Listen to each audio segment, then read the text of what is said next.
Hey everybody, thanks for listening. Hey, have you played in our Get the Channel to 35,000 subscribers challenge? If you aren't subscribed to the channel, but you do, watch the channel. Let's get to 35,000 subscribers, shall we? If we get there, I will do something. I will do something embarrassing. I'm not sure yet what. Well, I'll take your suggestions down in the comments. Anyway, please subscribe to the channel. We are here today to talk about Week 7 ranks. Hey there, I'm Chris. As always, we are going to scroll my initial Week 7 ranks as we get through this show, but I encourage you, please, don't make lineup decisions without checking harrisfootball.com. That is where I will update the ranks, and you will have the freshest information with which to create your fantasy lineups for this week. This, of course, is also an opportunity for us to simply watch film on some guys and see what we can learn. I thought we would start with the rookie in Detroit, Lions running back, DeAndre Swift. Well, this was the headlining play, his first carry of the game, late first quarter against the Jags. And listen, you're not turning up your nose at 54 yards. Good on you, DeAndre Swift. We will take it. I think you'll probably agree he didn't have to do a lot here. The Jags lose gap control. I particularly want you to watch number 29 and number 23 there. Josh Jones, C.J. Henderson. That's what we mean by poor gap discipline. That's not good. So Swift just runs, and I don't know. He runs kind of swift. I'd like to see him keep going there at the end. I'm not sure what you're pulling up for, but it's fine. There's honestly stuff I like better on this film. Let's pay attention to the little hop step pause followed by the way Swift can explode out of a cut. It's a pause without really pausing. Keep the momentum going forward and be ready to dart. It's the kind of pause, dare I say, we remember from the great days of Le'Veon Bell. Go, then hop, pause, then go. Anyone can do the stop foot. I can do the stop foot. What we're looking for are players who can do the go foot. Can he get going back, running again fast? And he can. Outside zone against the Saints a couple of weeks ago, get the handoff out of shotgun. What I'm paying attention to isn't so much the hitch, right? Anyone can slow down. You can hitch. But it's the going again. It's the going to the outside. I'm not sure he's got absolute elite deep speed, but he gets 7 yards around the edge here because he gets going after the cut, after the hesitation, faster than everyone else. And we're not seeing him break ankles. This is not jump-cutting LaShawn McCoy stuff, but the first couple steps after this pitch out are the setup to see what's in front of him, and then boom, off the left foot, and you're going to get yards this way, being able to accelerate off of nothing. Back again to Sunday, watch his torso coming out of this cut. Look at the glide. Look at how little Swift decelerates making the cut. It's sort of a two-footed move, one after the other, but unlike so many mediocre backs in the league, Swift keeps his momentum. So after the vector change, he's still moving at a good clip. And this one's just a badass run. Same thing. It's that Dalvin Cook thing. Keep the momentum going as you change direction, and then just at the end, level a dude. Stop it. 5'8", 212 pounds. Not a huge back. Definitely not a small back. I have DeAndre Swift number 25 standard, number 23 PPR this week, which is a modest rank given his big play and his 2 touchdowns Sunday. But the fact is, the Lions are still making him earn it. The snap count week 6 was 27 Adrian Peterson, 26 DeAndre Swift, 14 Kerryon Johnson. The guard has not officially been changed here yet, but for the first time in week 7 against the Falcons, Swift is my highest ranked Lions running back, and good things are ahead. Okay, we'll get back to the ranks in just a second. First, let me thank our sponsor. It's Felix Gray. I'm wearing them. These are Felix Gray glasses right here on my head. And why am I wearing Felix Gray glasses? It's because I'm on screens all day. Felix Gray glasses filter out the blue light that comes from our screens. We're on so many screens these days. More than 2/3 of Americans suffer the symptoms of digital eye strain. I know I had it. I had headaches at the end of the day. Blurry vision is annoying. Every pair of Felix Gray glasses filters out blue light. It causes the digital eye strain, and my eyes feel just so much better since I've been wearing them. If you'd like to support our channel, nobody's paying us to make these videos. The way we keep going is because we have great sponsors like Felix Gray. So if you're on screens all day, if you notice your eyes bugging you, go to felixgrayglasses.com/HarrisTube. You can get them in prescription and not. Shipping and returns always free. And it has the added benefit of helping keep the channel going. And thank you so much to Felix Gray for sponsoring. Okay, next up, I wanted to take a look at Cam Newton's day against the Broncos. He's a flag player. I think I wear the footy pajamas.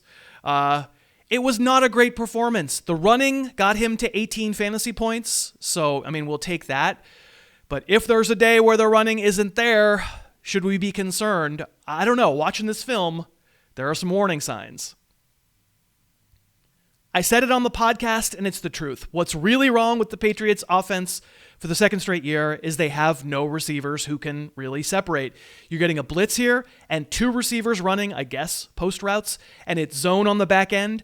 And as you can see, it's zone that becomes man, really. Like, there's no threat of anyone running past anyone. They just stick with them. Plus, when the play extends, neither of those two guys has a move. They don't do a square in. They don't do comeback. And it's a sack. I could show you a bunch of these. And this one's not a great throw, but if we freeze it when Newton hits his drop, 3 receivers, 3 defensive backs glued to them. It's kind of zone in that there's a single safety and a dropping middle linebacker, but the coverage makes this read clear. It's the intermediate cross. N'Keal Harry has to win here, put your foot in the ground, and lose a defender who didn't really even get a bump. You can see. Yeah, okay, N'Keal Harry tripped a little bit, and yeah, this ball is deflected for an interception, but ask yourself, should it even be this close? Ask yourself, would it have been a completion had the ball not been tipped? Michael Thomas, Amari Cooper, Keenan Allen, they are open by 3 yards on this route. We could, in fact, show you a bunch of these, and I think it contributes to Newton being hesitant in ways that are kind of familiar from his Carolina days. On this one, he starts looking left. I think he'd like to go to Edelman to the corner, but there's a deep safety, and if we freeze it, okay, I think you need to whip your head around. I think you need to see the tight end standing there by himself. Now, it's easy for me to say the pass rush is coming, but it's one he probably should find, especially because with the safety on the other side of the field, you probably have zone underneath on the right side. Now, this one's just a miss. This is a deep ball to Damiere Byrd, who did get open deep with a move. It's the hitch and go, and it works. Byrd is open. Newton doesn't hesitate. He pulls the trigger. He just misses it, which certainly happens to the best of them. It does, but it is frustrating. The less said about this throw, the better. I do not know for the life of me what happened on this throw. I'm guessing maybe the ball slipped. But this is the one, despite playing badly, despite receivers who don't separate, despite being lucky to be in the game, this is the one where you should just go win anyway. Watch Damiere Byrd in the left slot. Watch him run a post. Yes, you can see a safety standing 5 yards in front of Byrd, but that's what passes for open in the NFL. Certainly on these Patriots, that is what passes for open. That's the over the second level, in front of the third level throw we see every good quarterback be able to make, and Newton would not throw the ball. And I think it's got to do with the problems in the receiving core and a sort of loss of confidence in that group of receivers. I don't really know what I'm saying yet for the purposes of ranking. Newton has the cheat code. He's probably still your starter in fantasy against the Niners this week. I'm ranking him QB7. But there's an argument to be made that the bottom could fall out here because this was an ugly effort from the receivers and from Newton. This is the stuff that drove Tom Brady crazy last year, and Cam Newton is not Tom Brady. Okay, what else can we show you from our Week 6 film watching that's interesting? Devonte Freeman. This was his first carry Sunday. There's some life in those old legs yet. It's the Giants, so of course there will be free runners in the backfield. I don't think you'd say Freeman's go foot here is amazing, but the vision still plays. But of course, the reason I only have Freeman as RB22 this week is this, the very next play. I know everyone tells you, chase workload, just fine workload. And Freeman has 15, 19, and 19 touches the past 3 weeks. An amazing 10 of those 53 touches have actually lost yardage. You can see on a run like this, wind him up, give him room to breathe. He is still all wiggle like the good old days from the Falcons. There's tons to like about a player who can be this creative and unpredictable in space. But there just isn't a lot of space with the Giants. They play Thursday night against the Eagles. That's a good defensive line. You can definitely use Freeman.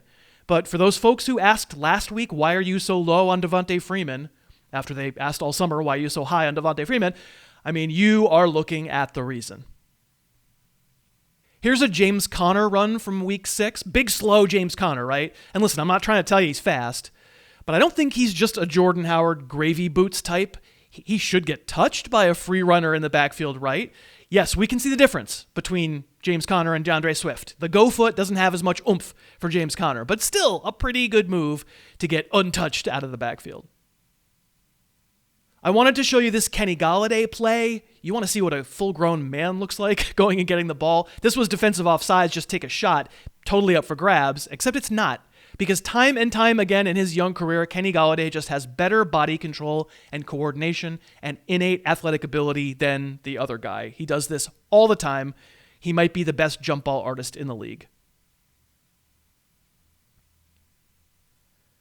It's good to see Chris Godwin back in action, and without being a true speed demon, without elite size, how does Godwin do it? This route is a great example. When we talk about getting to the top of a route and then being explosive, you hear me say it all the time, right? Explosive in a phone booth. The defender's with him because Godwin wants him to be, and then at the top of the route, he is very much not with him.